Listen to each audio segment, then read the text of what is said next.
नमस्कार दोस्तों, आपको प्रियंका स्टडी 24 में स्वागत है। दोस्तों, ये कहानी आपके दादाजी ज़रूर सुनाए होंगे। अगर आप सुने होंगे तो कमेंट में ज़रूर बताइएगा। तो इस कहानी को पूरा सुनिए, बहुत मज़ा आएगा। तो चलिए शुरू करते हैं। एक था सियार। एक दिन वह अपने शिकार की तलाश में जा रहा था। उसने दूर से देखा एक आदमी एक बाघ के आगे आगे चल रहा है। उसे दाल में कुछ काला नजर आया और वह नजर बचाकर चलने लगा। तभी उसे आदमी की आवाज़ सुनाई पड़ी, मंत्री जी जरा रुकिए। सियार ने अनसुनी सी करते हुए अपनी चाल की गति को बढ़ाई। आदमी ने फिर आवाज़ दी, श्रृंगाल महोदय, जरा मेरी फरियाद तो सुनते जाइए, मैं आपके पास ही आ रहा था। सियार ने सोचा, यह निश्चय ही सीधा साधा व्यक्ति संकट में फंस गया है।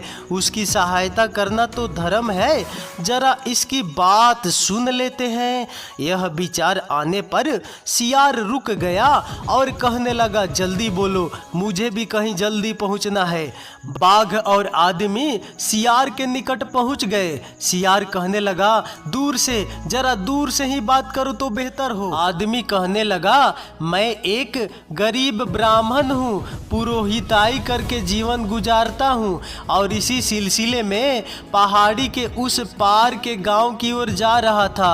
रास्ते में इन बाघ महाशय को एक पिंजड़े में बंद पाया। मुझे देखकर यह सहायता की गुहार करने लगे और इन्होंने मुझे हानि न पहुंचाने और एक मित्र की भांति संकट आने पर मेरी सहायता करने की शपथ ली। संकट में फंसे इस प्राणी के प्रति मेरे मन में दया आ गई। इनके मन में कपट भाव होने का मुझे तनिक भी एहसास न हुआ।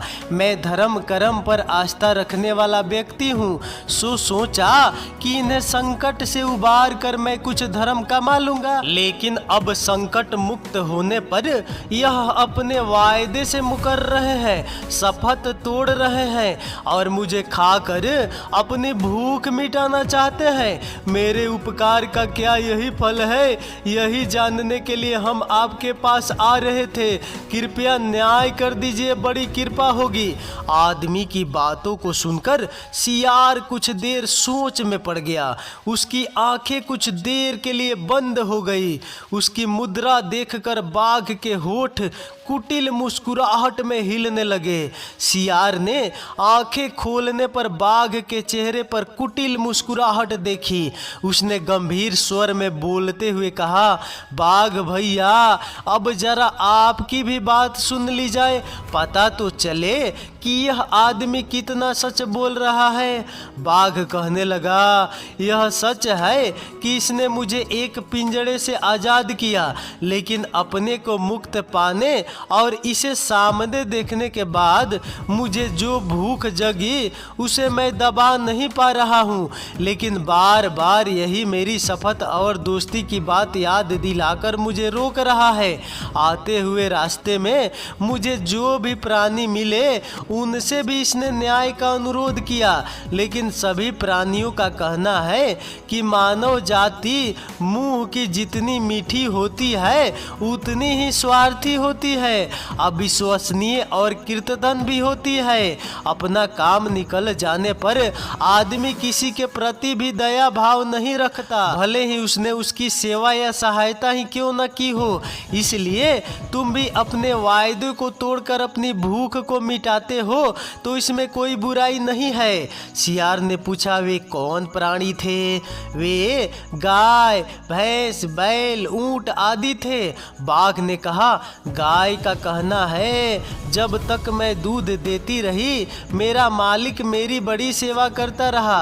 कभी हरी हरी घास तो कभी चने बिनौले खिलाता, लेकिन जब मैंने दूध देना बंद किया तो उसी मालिक ने मुझे जंगल में भटकने और किसी जंगली जानवर का शिकार बनने के लिए छोड़ दिया। यदि भूले भटके मैं उधर उसकी गौशाला की ओर जाती हूँ तो वह मुझे डंडे मारकर भगा देता है। भैंस, बैल और ऊंट की भी व्यथा ऐसी ही है। वे सभी मानव जाति के स्वार्थ के शिकार बनकर जंगल में भटक रहे हैं। बैल तो बूढ़ा हो गया है और उसमें गाड़ी खींचने या खेत जोतने की शक्ति नहीं रही। सियार ने बात करते हुए कहा, हाँ, उनकी बातों में कुछ सच्चाई तो दिखती है।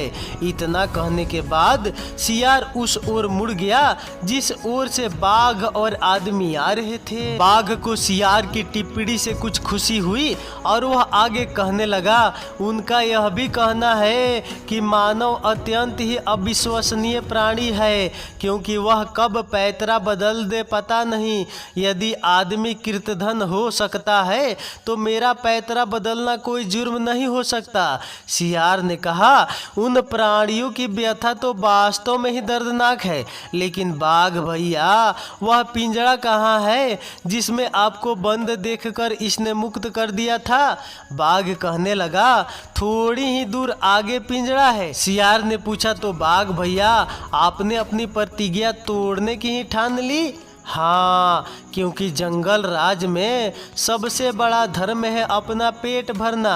अंततः इसे अपना शिकार बनाकर भूख मिटाना मेरी दृष्टि में प्रतिज्ञा तोड़ना नहीं होगा। बाघ ने कहा। तब तक सियार की नज़र पिंजड़े पर पड़ गई। फिर भी अनजान सा बनकर पूछने लगा, अच्छा बाघ भैया, जरा यह तो बताइए, पिंजड़ा किस वस्तु का था, लोहे का या लकड़ी का? बाघ कहने लगा, लोहे का, वह सामने पड़ा है। क्या बात करते हो बाघ भैया, लोहे के इस छोटे पिंजरे में आप कैसे समा सकते हैं? सियार ने हंसते हुए कहा, तुम मुझ पर शक कर रहे हो, मैं भला झूठ क्यों बोलूँगा? बाघ ने उत्तेजित होकर कहा। सियार बोला, नहीं, शक नहीं कर रहा हूँ बाघ भैया, एक उत्सुकता जगी थी सो पूछ बैठा। आप नाराज न हो, जरा देखूं तो इस छोटे से पिंजरे में आप समाये कैसे? सियार ने हंसते हुए कहा। लो देखो, झल्लाते हुए बाघ ने कहा, और इतना कहते हुए वह पिंजरे के अंदर घुस गया। बाघ अंदर क्या घुसा, सियार ने पिंजरे का मुंह बंद कर दिया और कहने लगा, बाघ भैया, आप जैसे विश्वासघाती प्राणी के लिए यही स्थान उपयुक्त है। अब आप विश्राम करिए, हम चले। इतना कहकर सियार आगे बढ़ा। आदमी ने दोनों हाथ जोड़कर सियार के प्रति अपना आभार व्यक्त किया। सियार कहने लगा, देखो भाई, अपने से बलशाली और कपटी प्राणी के साथ मित्रता कायम करना हमेशा हानिकारक और प्राण घातक होता है।